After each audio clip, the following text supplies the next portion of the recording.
আমাদের ৪৫ বছর আমরা যে সংগঠন করি সেই সংগঠনের আজকে জন্মদিন, বাংলাদেশ জাতীয়তাবাদী স্বেচ্ছাসেবক দলের জন্মদিন।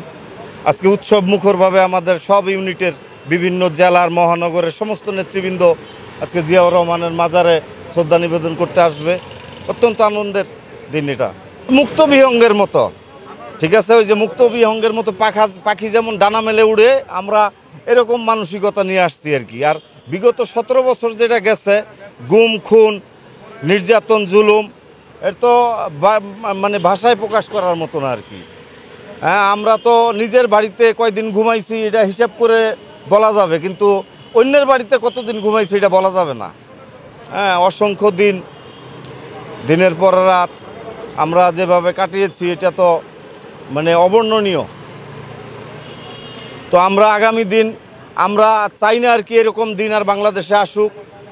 মানে কোনো দলই এক পেশে একটা একনায়কতান্ত্রিক শাসন ব্যবস্থা কায়েম করে পুরা জাতিকে শোষণ করবে, এটা আমরা চাই না। আমরা চাই সব দলের অংশগ্রহণে অবাধ সুষ্ঠু একটা নির্বাচন, যে নির্বাচনের মাধ্যমে সুষ্ঠু গণতান্ত্রিক ধারা বাংলাদেশে বিরাজমান থাকবে এবং প্রতিটি মানুষের তার গণতান্ত্রিক কথা বলার অধিকার থাকবে, তার ভোট দেওয়ার অধিকার থাকবে, তার নিজের মনের ভাব প্রকাশ করার অধিকার থাকবে। পরিচয়, আমি গাজীপুর জেলা স্বেচ্ছাসেবক দলের সদস্য সচিব।